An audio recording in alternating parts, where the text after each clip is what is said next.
আসসালামু আলাইকুম। আমি কাজী হাসান, কানাডা থেকে আপনাদেরকে জানাচ্ছি অনেক অনেক শুভেচ্ছা ও ভালোবাসা। বন্ধুরা, আজকে গিয়েছিলাম আক্তার ভাইয়ের বাসায়। ওনার বাসায় যাওয়ার মূল উদ্দেশ্যটা হলো ওনার অপূর্ব একটি ব্যাকইয়ার্ড আছে সেটা দেখার জন্য, এবং ওনার একটা নিজের তৈরি ছোট্ট মিউজিয়াম আছে সেটা এক্সপ্লোর করার জন্য বা আপনাদের সঙ্গে শেয়ার করার জন্য। তা আপনারা যারা নিয়মিতভাবে আমার ভিডিও দেখেন তারা ইতিমধ্যেই জানেন যে কয়েকজন বাংলাদেশি ভাই বোন মিলে আমরা একটা প্রায় 50 একরের খামার বাড়ি কিনেছিলাম বেশ কয়েক বছর আগে। সেই খামার বাড়ির অন্যতম একজন শেয়ার হোল্ডার এই আক্তার ভাই। ওনার ওখানে আজকে যখন যাই সেখানে দেখা হয়েছিল একজাক তরুণের সঙ্গে। এই তরুণরাই মূলত আমাদের সেই খামার বাড়িটাকে ম্যানেজ করে থাকেন এয়ারবিএনবি থ্রুতে, মানে ওনারা এয়ারবিএনবি থ্রুতে এটা ভাড়া দিয়ে থাকেন। তা আজকে যখন ওদের সঙ্গে কথা বলি আমার অসাধারণ কিছু অভিজ্ঞতা হলো, কিছু সফলতার গল্প শুনতে পেলাম সেখানে। আজকের এই ভিডিওর মাধ্যমে তাদের সফলতার গল্প শেয়ার করার পাশাপাশি আমরা দেখব আক্তার ভাইয়ের মিউজিয়ামটি। চলেন যাওয়া যাক মূল ভিডিওতে।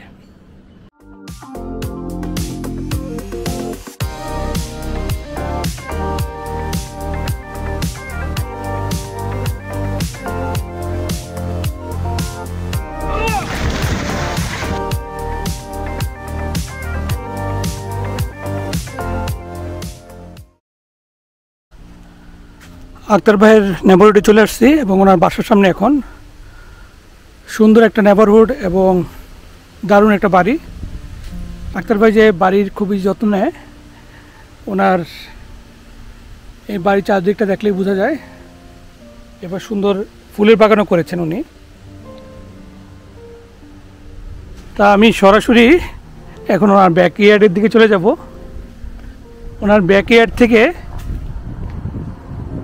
পিছনের দৃশ্যটা দারুণ, আজকের ওয়েদারটা অনেক সুন্দর। আমি আক্তার আঙ্কেল ছেলে। ও, আক্তার ভাইয়ের ছেলে? আচ্ছা আচ্ছা, গুড গুড। আসসালামু আলাইকুম আক্তার ভাই, আমি কিন্তু রেকর্ডিং করতেছি। যেটা আমার কাছে মানে টরন্টোতে হ্যাঁ খুব রেয়ার, সেটা হচ্ছে যে এখানে এতগুলা সিঁড়ি আছে। হ্যাঁ আচ্ছা। একটা সিঁড়ি। তা বন্ধুরা, আমরা যখন ভিডিওটা করতেছি এটা সেপ্টেম্বর মাস, অলরেডি সামার চলে যাচ্ছে, যে ক্যানাডার যে গ্ল্যামারটা অলরেডি চলে গেছে। তা আক্তার ভাইয়ের সঙ্গে একটু ওনার নেবারহুডে যাচ্ছি, যেটা উনি একটু দেখাবে, মজার একটা কিছু দেখাবে, তাই না? আমি চেষ্টা করি যে উনি টরন্টোতে যে এরকম সিঁড়ি আছে সেটা আমার ধারণা ছিল না।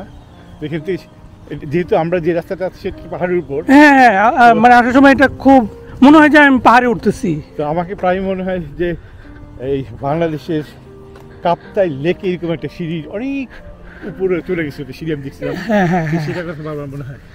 তো জাস্ট না, আপনার নেবারহুডে যখন আসি আমার কাছে কিন্তু একটুখানি ওই যখন পাহাড়টার উপর দিয়ে উঠি আমার কাছে মনে হয় যেন আমি ইয়াতে এই আপনার ওই কাপ্তাই বা কোথায় এরকম একটা ফিলিংস আছে। আপনাকে আরো ফিলিংস এইদিকে যদি আসে একটু কষ্ট করে। হ্যাঁ হ্যাঁ অবশ্যই। এই দেখেন, এটা এই দারুণ একটা জিনিস তো, ওয়াও। সেই বাংলাদেশের কথা মনে হয় আর কি। হ্যাঁ হ্যাঁ হ্যাঁ হ্যাঁ হ্যাঁ, আমি আপনি মনে হয় আমাকে এই জায়গাতেই নিয়ে আসছিলেন।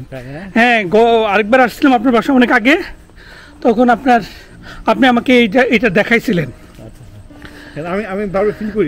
আমি আসলে আজকে আসছি কিন্তু এই জিনিসটি দেখার জন্য, মানে আপনার বাসায় যে আসছিলাম অনেক আগে, আমার এটা মাথার মধ্যে মানে গাইতে আসছে। আমি ভাবলাম যে আমার দর্শকদেরকে দেখাই, এই জন্য আমি প্রথমে আপনার ব্যাকইয়ার্ডে গিয়ে ওইটি খোঁজার চেষ্টা করতেছিলাম যে ওটা কোথায়। হাই, হ্যাঁ দারুণ দারুণ। হ্যাঁ আসলে এটা অন্যরকম ফিলিংস। তারপরেও দেখলাম যে এখানে 101টা আপনি গনছেন, তো এখানে দিয়ে ওঠানামা কয়েকবার করলে তো সকালবেলার ব্যায়ামটা হয়ে যায়। হ্যাঁ হ্যাঁ দারুণ। এখান থেকে আপনার নেবারহুডটা তো অনেক সুন্দরভাবে দেখা যায়, দারুণ। চলেন, কেননা এখন নামলে আবার উঠতে উঠতে টায়ার্ড হয়ে যাবো।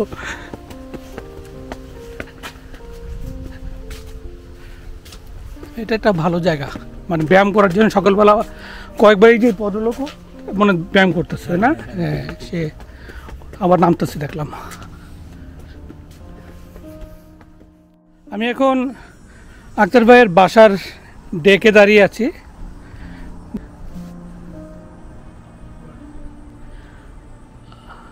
বাসার ডেক থেকে এই বাড়ির পিছনটা আপনাদেরকে দেখানোর চেষ্টা করতেছি।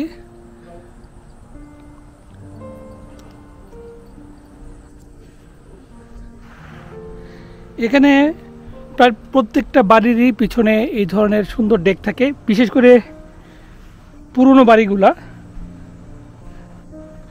বাড়িগুলার পিছন দিকের এই ব্যাকইয়ার্ডটা অনেক বড় থাকে। বর্তমানে যেই আধুনিক বাড়িগুলা সেগুলোতে আবার ব্যাকইয়ার্ডের এই লটটা অনেকটা ছোটো থাকে। সেই জন্য আমি পুরনো বাড়িগুলোকে খুবই পছন্দ করি, কারণ সুন্দর একটা ভিউ থাকে পিছনে, সুন্দর লন থাকে, বাচ্চারা খেলাধুলা করতে পারে, নিজেদেরও ভালো লাগে।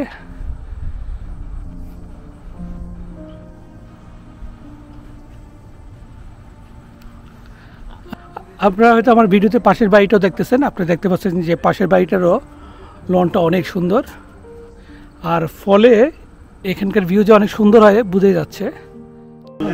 আসসালামু আলাইকুম। ফায়াজ, হ্যাঁ, ওর নাম হচ্ছে রিজওয়ান, আরেকজন আসবে এই আমার সাথে দেখা হচ্ছে। আপনার আমার সেম, আমি কিন্তু রেকর্ড হচ্ছে না। জি জি। আচ্ছা, ও ফায়াজ, আপনার নাম? রিজওয়ান, সাফার। আপনারা সবাই খুবই ইয়াং, মানে স্টুডেন্ট নাকি আপনারা এখনো? হ্যাঁ, আমরা এখনো স্টুডেন্ট। আলহামদুলিল্লাহ, আপনাদের সঙ্গে পরিচয় হয়ে খুব ভালো লাগলো, কারণ আপনাদের সম্পর্কে অনেক শুনছি।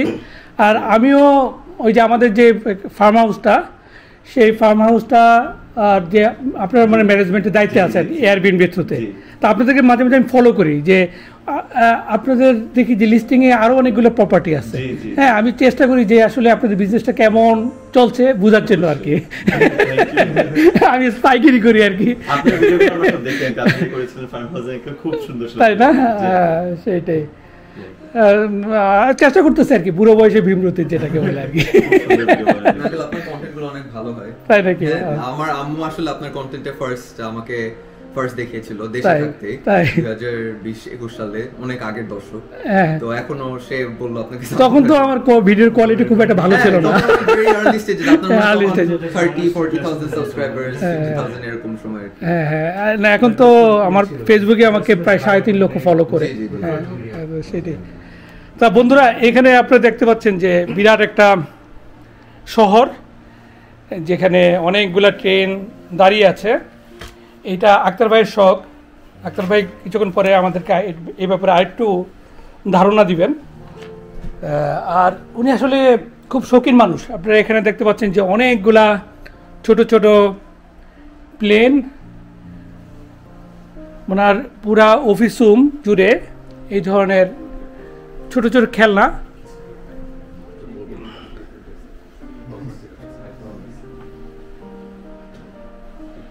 আর এদিকেও আছে ওনার অনেক আরসি হেলিকপ্টার।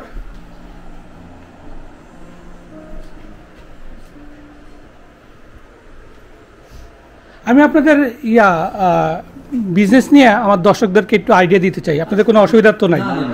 আচ্ছা, ওকে, আপনারা বসেন। এদিকে একটা ছোট্ট শহীদ মিনার,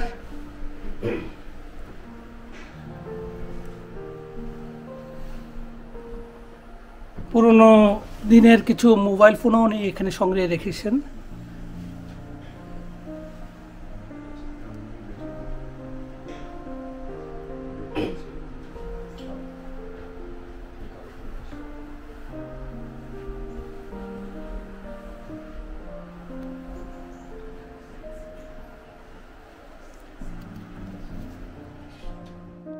তা বন্ধুরা, আমি চাচ্ছি যে এয়ারবিএনবির থ্রুতে যে আমাদের প্রপার্টিটা ওনারা ম্যানেজ করতেছেন, সেই এক্সপিরিয়েন্সটা আপনাদের সঙ্গে শেয়ার করতে, এবং এত সুন্দর একটা আইডিয়া তাদের মাথায় কীভাবে আসলো সেই ব্যাপারটা আপনাদের সঙ্গে শেয়ার করতে। আমি যখন কন্টেন্ট শুরু করি প্রথম থেকে কিন্তু আমি ইন্টারন্যাশনাল স্টুডেন্টদেরকেই আপনাদের সামনে প্রেজেন্ট করতাম, তাদের এক্সপিরিয়েন্স আপনাদের সঙ্গে শেয়ার করতাম, তারা কিভাবে এখানে সেটেল হচ্ছে বা কী চ্যালেঞ্জগুলো ফেস করতেছিল সেগুলো আপনাদের সঙ্গে প্রথম থেকে শেয়ার করতাম। আজ থেকে 3-4 বছর আগের যে আমার কন্টেন্টগুলো আপনারা যারা নিয়মিত দেখতেন তারা সেটা ইতিমধ্যে জানেন। তা আজকে ওনাদেরকে পেয়ে আমার মনে হলো যে আবার নতুন করে কিছুটা শেয়ার করি, কারণ এই 3-4 বছরে অনেক কিছু চেঞ্জ হয়ে গেছে, ফলে তারা এখন কি চ্যালেঞ্জগুলো ফেস করতেছে সেগুলো আপনাদেরকে শেয়ার করি। আমার দর্শকদের মধ্যে অনেকেই আছেন যারা ক্যানাডাতে আছেন এবং ইন্টারন্যাশনাল স্টুডেন্ট, তাদের হয়তো এখান থেকে কিছু খোরাক আসবে যেটা তাদের এখানকার যে লাইফটাকে স্টেবল করতে হয়তো কাজে লাগবে।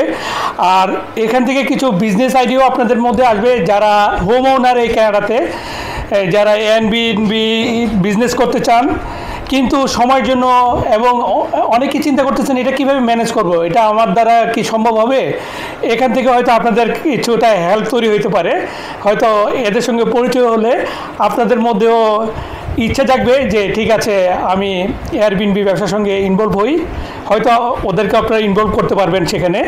তা চলেন যাওয়া যাক ওদের সঙ্গে একটু আলোচনা করি।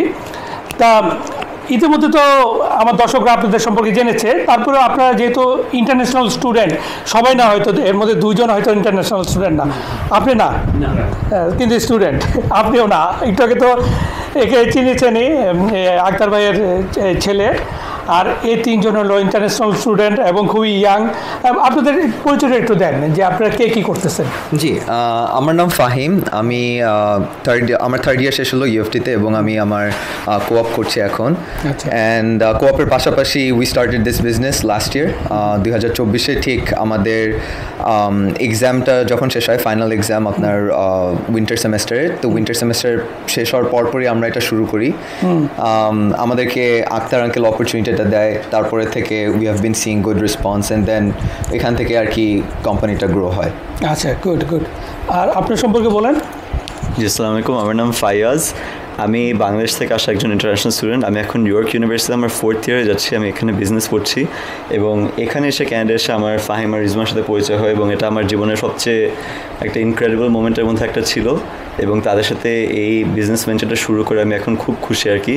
ডেফিনেটলি এদের থেকে আমি প্রত্যেক দিন কিছু না কিছু নতুন একটা শিখি। ফাহিম আমার দেখা সবচেয়ে হার্ডওয়ার্কিং একটা ইন্ডিভিজুয়াল, রিজওয়ানও সবচেয়ে অ্যানালিটিক্যাল মাইন্ডেড, তো এদের সাথে কাজ করে আমি প্রত্যেক দিন নতুন একটা কিছু শিখতে পারছি এবং এখানে এসে ডেফিনেটলি আমার প্রাইমারি ইন্টেনশন যেটা, সেটা হলো একদিন আমার আব্বু আম্মুকে অনেক খুশি করা এবং এটার জন্য আর কি আমরা এখন আলহামদুলিল্লাহ আমি এদের সাথে এই বিজনেসটা শুরু করতে পেরেছি এবং সাথে সাথে আমার সাফওয়ান আর আনাফের সাথে পরিচয় হয়েছে, তো really happy to B here today.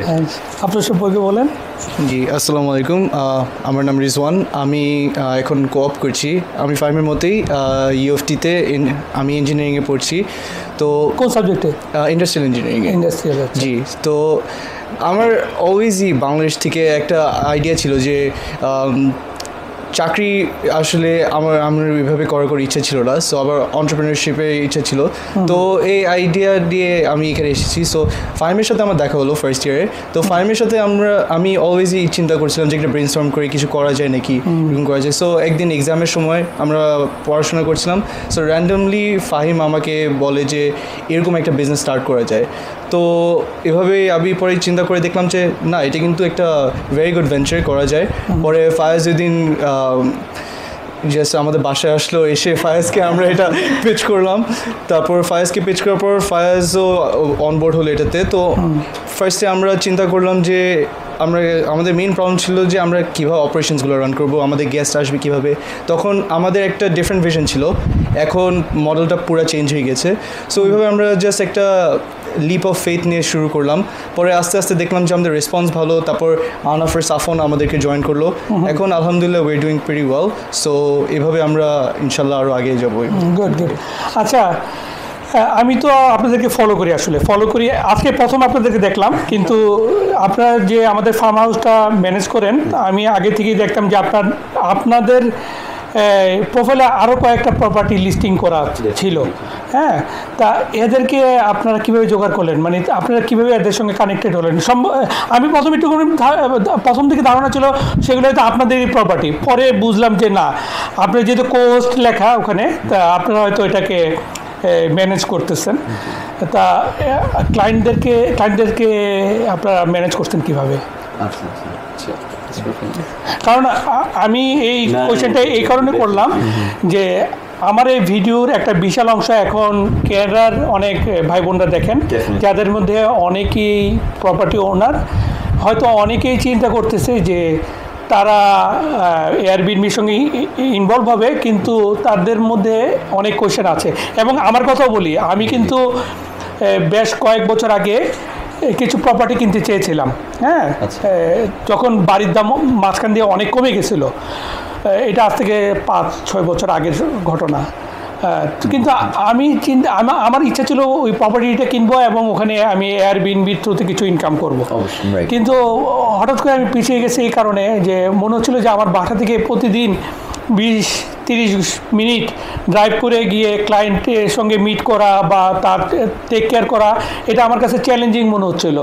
হ্যাঁ, তখন আমি পিছিয়ে আসছি যে আমি যদি কোয়ালিটি এনশিওর করতে না পারি তাহলে হয়তো আমি বাজে রিভিউ পাবো, একসময় হয়তো আমার লিস্টিংটা চলে যাবে। তা আমি এরপরে এই ধরনের থিঙ্কিং থেকে চলে আসছি। ইভেন এখনও আমার আছে যে মাঝখান থেকে নায়াগ্রা ফলসের ওই সাইডে আর কি, ইউএসএ সাইডে প্রপার্টির দাম অনেক সস্তা। হ্যাঁ, এখন কারো যদি কিছু টাকা পয়সা থাকে তারা ইচ্ছা করলে ওখানেও বিজনেস শুরু করতে পারে এয়ারবিএনবি। কিন্তু ওই একই কোয়েশ্চেন যে এত দূরে গিয়ে আমার এই প্রপার্টিটা ম্যানেজ করবে কে? হ্যাঁ, তা আপনাদের আইডিয়াটা আমার কাছে খুবই ভালো লাগছে যে আপনারা এই জিনিসটা করতেছেন, এই সাপোর্টটা দিচ্ছেন। হ্যাঁ, তো এইটা সম্পর্কে আমাদেরকে জানান যে আসলে আপনারা কীভাবে ক্লায়েন্ট পাচ্ছেন। আর আমিও চেষ্টা করব আপনাদের সঙ্গে কানেক্ট হওয়ার মাধ্যমটা আমার দর্শকদেরকে জানাবো।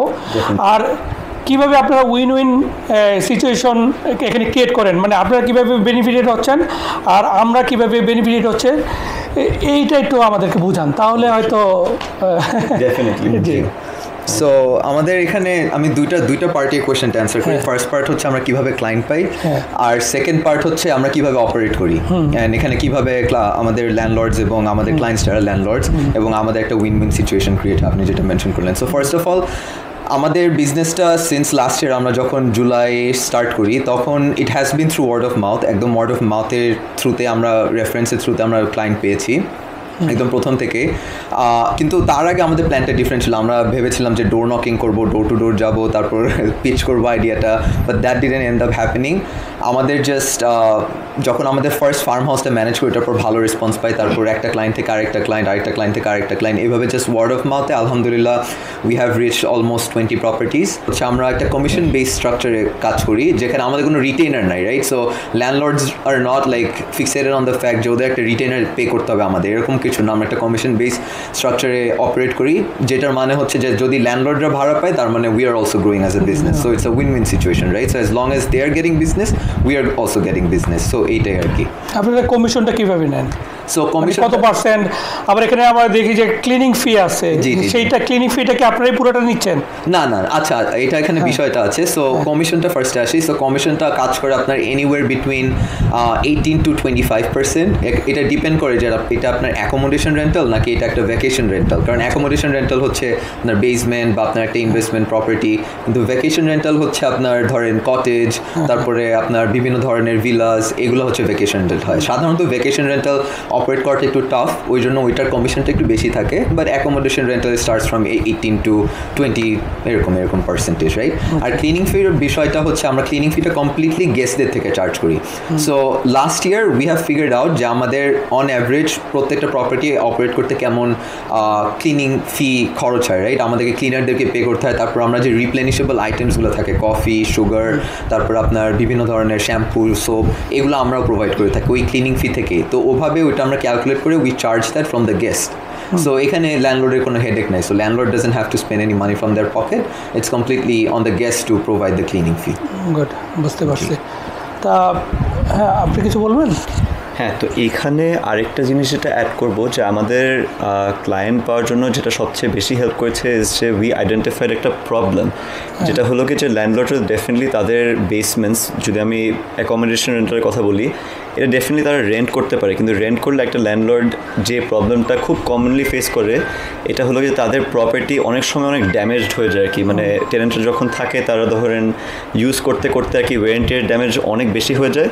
তো এই জিনিসটা কি তারা আমাদের থ্রুতে অ্যাভয়েড করতে পারছে, বিকজ প্রত্যেকটা গেস্ট যখন আসছে এবং তারা যখন যাচ্ছে আমাদের ক্লিনার্সরা এভাবে ট্রেন্ড যে তারা সবসময় বিফোর অ্যান্ড আফটার পিকচার্স তুলে আর কি, যাতে গেস্ট যদি কোনো ড্যামেজ করে তখন সেটা আমরা এয়ারবিএনবি থ্রুতে ইন্স্যুরেন্সের থ্রুতে ক্লেম করতে পারি, এবং তখন ল্যান্ডলর্ড একটু টেনশন ফ্রি থাকতে পারে যাচ্ছে ঠিক আছে আমাদের যদি প্রপার্টির কোনো মাইনর ড্যামেজ হয় সেটা এয়ারবিএনবি এসে তাদের ইন্স্যুরেন্স দিয়ে কভার করতে পারবে। এবং ডেফিনেটলি গেস্টরা যখন আসতেছে এবং যাচ্ছে তার মাঝখানে একটা টার্ন ওভার হয়, তো গেস্টরা over the year across the year তারা সবসময় প্রপার্টিটা খুব ভালোভাবে ওয়েল মেনটেন থাকে। তো এইটা আমাদেরকে খুব ভালোভাবে হেল্প করেছে, এবং এটা আমার মনে হয় স্পেশালি বেসমেন্টস যারা হলো গিয়ে এয়ারবিএনবি করতে চায় তাদের জন্য এটা একটা বিগ উইনিং ফ্যাক্টর থাকে। এবং আরেকটা জিনিস আমরা তাদের জন্য যেটা করি সেটা হলো গিয়ে আমরা তাদেরকে একটা রেভিনিউ এস্টিমেশন দিই, তাদেরকে আমরা রিয়েল টাইম নেবারহুড ডেটা দেখাই যে আপনাদের এই লোকেশনের একটা 10 কিলোমিটার রেডিয়াসে যারা ধরেন এয়ারবিএনবি করছে তারা কীরকম রেভিনিউ আর্ন করছে। তো এটা ধরেন আমরা কখনো নিজে থেকে তাদেরকে বলি না, আমরা তাদেরকে সবসময় একটা লাইভ রেজাল্ট দেখে যাচ্ছে ঠিক আছে এই যে আপনার এই লোকেশনে এরা এয়ারবিএনবি করছে, এরা এয়ারবিএনবি করছে, and they have similar bedroom counts, they have similar bathroom counts. তো ওভাবে আমরা তাদেরকে প্রথমে একটা কনসালটেশন দিই যে আচ্ছা ঠিক আছে this is what you can expect. তো আমরা সবসময় এইভাবে ট্রান্সপারেন্ট থাকার চেষ্টা করি, উইচ আই বিলিভ যে আমাদেরকে খুব ভালোভাবে হেল্প করেছে আর কি। সো ক্লায়েন্টদের আমাদের ফার্স্ট অ্যান্ড ফরমোস্ট হচ্ছে আমাদের সবচেয়ে টপ প্রায়োরিটি হচ্ছে সার্ভিস ডেলিভারি। তো সার্ভিস ডেলিভারির মধ্যে আমাদের সবচেয়ে ইম্পর্টেন্ট ভ্যালু সেটা হচ্ছে ফার্স্ট যেটা বলো ট্রান্সপারেন্সি। সো ট্রান্সপারেন্সির দিক দিয়ে আমি আমাদের প্রসিজারটা বলি। সো বেসিক্যালি আমরা যেখানে লিস্ট করি প্রপার্টি লেটস সে এয়ারবিএনবিতে, সো এখানে ক্লায়েন্টের ফুল ট্রান্সপারেন্সি আছে বিকজ আমরা তাদেরকে একটা কোহোস্ট হিসাবে অ্যাড করছি। তারপর এখানে সে তার বুকিং, আপকামিং বুকিং, তারপর তার আর্নিংস সব দেখতে পারবে। প্লাস আমরা হচ্ছে ক্লায়েন্টদেরকে উইকলি পেমেন্টস করি। সো উইকলি পেমেন্টসের স্টেটমেন্টস, ইনভয়েস সব এগুলো পুরো সিস্টেম আমাদের ট্রান্সপারেন্ট থেকে। So they have a track of what's happening. আরেকটা হচ্ছে তাদের আরেকটা কনসার্ন হচ্ছে ট্যাক্সেস। সো প্রপার্টি ট্যাক্সেস বা অ্যাকোমোডেশন রেন্টালের ট্যাক্সেসগুলো। সো এই প্রবলেমসগুলো হচ্ছে আমাদের প্ল্যাটফর্মসই টেক কেয়ার করে, বা প্ল্যাটফর্মস টেক কেয়ার না করলে আমরা হচ্ছে এটা যখন পেমেন্টসগুলো আসে বা এয়ারবিএনবিতে বুকিংসগুলো আসে তখন হচ্ছে আমরা ওইখান থেকেই অ্যাট সোর্স নিয়ে নিই। সো ল্যান্ডলর্ডসের কোনো হেডেক হয় না। তারপর এটা আমরা ল্যান্ডলর্ডকে বলি যে আপনি এটা কোনো ক্যালকুলেশন করা লাগবে না, উই হ্যাভ ডান এভরিথিং, আপনি জাস্ট এটা আপনার রাইট বডিজদের কাছে বা রাইট যে ইনস্টিটিউশনস আছে ওইখানে আপনি জাস্ট ফাইল করে এটা সেন্ড করে দেবেন। সো এই হেডেকটা তাদের থেকে আমরা সরিয়ে দিই। আমাদের মেইন গোলটা ছিল হচ্ছে যে ল্যান্ডলর্ডের যে হেডেক্সগুলো থাকে হেডেক্সগুলো আমরা জাস্ট তাদের এলিমিনেট করে দিব। They just have to keep the property like maintain the minimum requirements to keep the property যেটা city regulations আছে, otherwise বাকি সব আমরা হ্যান্ডেল করি। তা আপনাদের শুভকামনা অবশ্যই কামনা করি, খুব ভালো একটা উদ্যোগ। আমি তো মনে করতেছি এখন আপনাদেরকে ইনভলভ করবো আমার কোনো প্রপার্টির পিছনে। আসলে আমি এই ধরনের চিন্তা করতেছিলাম, কিন্তু আমার যে চ্যালেঞ্জগুলো আমি ফেস করতেছিলাম আমার কাছে মনে হচ্ছে যে আমি সলিউশন পেয়ে গেছি। হ্যাঁ, এই আর কি, আর কিছু আর বলা থাকলে বলতে পারি। ক্যানাডিয়ান পার্টনারসগুলো হচ্ছে কিভাবে আমাদের সাথে ব্লেন্ডিং করছে ওদের, হ্যাঁ একটু সেই এক্সপিরিয়েন্সটা শুনি। হ্যাঁ, কিভাবে আপনারা আসলে মানে ওনাদের সঙ্গে ইনভলভ আছেন, হ্যাঁ কিভাবে সাপোর্টটা দিচ্ছেন একটু আমাদেরকে বলেন। আসসালামু আলাইকুম, আমার নাম আনাফ। আমি 2 বছর আগে গ্র্যাজুয়েট করছি from UFT, political science major পড়ছি। আমার ফার্স্ট ইন্ট্রোডিউস হয়েছে to Fahim, Fayaz, Rezwan and Safwan to this particular business. They first came to us with the proposal for the farmhouse. To that we got acquainted, and after seeing how very thought-provoking, I guess you could say, their idea was for the business and how far ahead they thought of when it comes to making the business plans, and made me want to be involved. So I asked if it's possible and to give some support. And so as I graduated, I have a bit more free time compared to these students. So when they're not able to, let's say, put their attention to the business, Safwan and I, we like to support them in that regards, and we also have our own roles. So each one of us, we are all directors in the business, and so for example, Fahim, he's like basically the chief operating officer. We have Fayaz, who's the chief marketing officer. We have Rizwan, who's the chief financial officer, and then I'm the property management services officer, and Safwan is the chief communications officer. And so each one of us, we have a role to play, which allows for us to 100% give all the attention that we need to ensure that our business is thriving, and to ensure that there's no pitfalls, if you could say. So in regards to that, everything is pretty much covered, and we try to ensure that if someone is not available, that the work is allocated to other people who are able to do it at that time. Because the primary thing about our business is that it's a very unexpected, very chaotic nature, I guess you could say. Anything can happen. It's all about problem solving, making sure that you mitigate any issues, whether faced by the landlords and or by the guests who stay at the Airbnbs.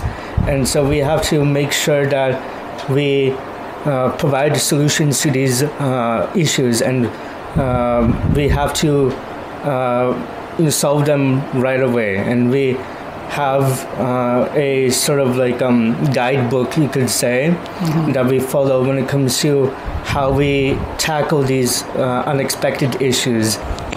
Assalamu alaikum. So my name's Safwan. I graduated from McMaster last year in software engineering, and at the end of and at end of the year, end of last summer, আমি actually Fahim, Fayaz and Rizwan কে meet করেছি, আর আমার পাপা দিয়ে like contact পেয়েছি। আর in the beginning, like আমার goal ছিল like software engineering, so like it wasn't really like aligning with my goals at the time, right? So আমি really এখানে ঢুকতে চাই না, but আমি like slowly একটু involved হয়েছিলাম, and as I got more involved, I started liking the business more. Okay. And pretty much from fall onwards, I was like full into this business. And yeah, so ever since then, I've been going full on with Hibernate. And my role, like Anaf said, is guest management. And I've been like communicating with guests and communicating with clients, making sure that everything's okay. But also, I also do some groundwork. So like when you need something, like Anaf said, our business, like any other startup, it's very dynamic. A lot of unexpected things come up, and from time to time you need to show up to the property like in person to solve problems. And so I also help out with a lot of that because I have my own car for my family. And yeah, that's my role at Hibernate. Thank you. Thank you. আপনাদের এক্সপিরিয়েন্সটা আমাদের দর্শকদের অনেকের কাজে আসবে, যারা এই বিজনেসে আসতে চায় তাদের জন্য তো ডেফিনেটলি এটা একটা কনফিডেন্স তৈরি করবে, তা শুভকামনা রইল আপনাদের জন্য। হ্যাঁ, ধন্যবাদ। তা বন্ধুরা, এখন আক্তার ভাইয়ের রেল স্টেশনটা দেখাবো আপনাদেরকে।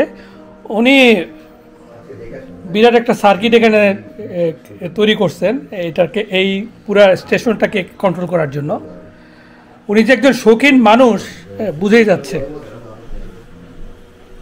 এবং মনটা যে অনেকটা শিশুর মতো আছে এখনো, এবং ভালো মানুষ, এটা তার প্রমাণ। কি থেমে গেছে কেন?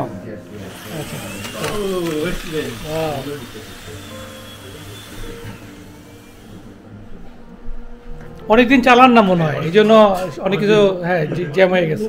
উনি পুরা আমাদের টরন্টোটাকে এখানে তৈরি করতে চেয়েছিলেন। আপনারা অনেকেই জানেন যে টরন্টোর সিএন টাওয়ারের পাশে কিন্তু আমাদের ইউনিয়ন স্টেশনটা, উনি সেই ইউনিয়ন স্টেশনের একটা এনভায়রনমেন্ট এখানে তৈরি করতে চেয়েছেন। আর এই সিএন টাওয়ারের পাশে কিন্তু একটা রেলওয়ে মিউজিয়াম আছে, যে মিউজিয়ামটা উনি এখানে তৈরি করছেন। আর এখানে আপনারা দেখতে পাচ্ছেন যে গো ট্রেন, উনি গো ট্রেনের মতো এখানে ট্রেন বসিয়েছেন। আর বিয়া ক্যানাডার ট্রেনগুলো আছে দেখছি।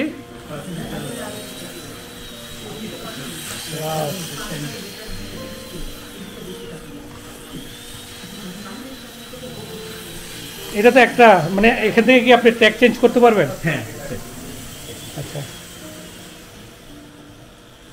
স্পিড কমাই দিলেন, এখন ট্র্যাক চেঞ্জ।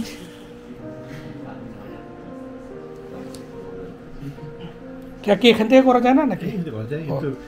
অনেক সময় কাজ করতেছে না, অনেকদিন হয়ে গেছে। ট্র্যাক চেঞ্জ হয়ে গেছে।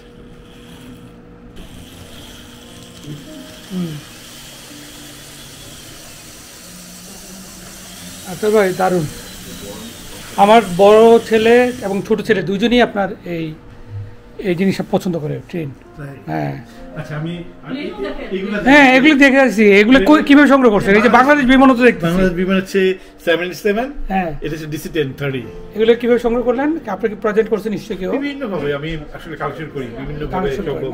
এই যে এটা হচ্ছে রাশিয়ান, যেটা ইউক্রেনিয়ান, যেটাকে জাস্ট দুটো ছিল, আচ্ছা, আচ্ছা। একটা ইয়ে হয়ে গেছে, ধ্বংস হয়ে গেছে, ধ্বংস হয়ে গেছে। সবচেয়ে বড়। আচ্ছা আচ্ছা, বুঝতে পারছি। অনেকগুলো যুদ্ধ বিমানও তো আছে দেখতেছি। এটা হচ্ছে বাংলাদেশের MiG-21, আচ্ছা, হ্যাঁ, যেটা F7 ছিল, যেটা রিসেন্টলি। তারপরে এটা হচ্ছে MiG-19, তারপরে ওই 7J যেটা পাকিস্তান ছিল বাংলাদেশের, এটা। তারপরে যে Mi-18 হেলিকপ্টার এখানে আছে, তারপরে ব্ল্যাক হক, তো অনেক কিছু আছে। বুঝতে পারছি, আপনি খুব শৌখিন মানুষ, বুঝাই গেল। তা আমি এখন তাহলে চলি, হ্যাঁ, তা বিদায় দেন। খুবই ভালো লাগলো। আমার দর্শকদেরও আশা করি আপনার এই ছোট্ট মিউজিয়াম এবং এই স্টেশনটা ভালো লাগছে। তা বন্ধুরা, যদি ভিডিওটা ভালো লেগে থাকে তাহলে অবশ্যই শেয়ার করবেন। আর আপনারা যারা এখনও আমাদের এই চ্যানেলটা সাবস্ক্রাইব করেন নাই, তাদের প্রতি অনুরোধ থাকবে চ্যানেলটি সাবস্ক্রাইব হওয়ার জন্য। আপনারা ভালো থাকুন, এই শুভকামনা এখানে শেষ করছি। আল্লাহ হাফেজ।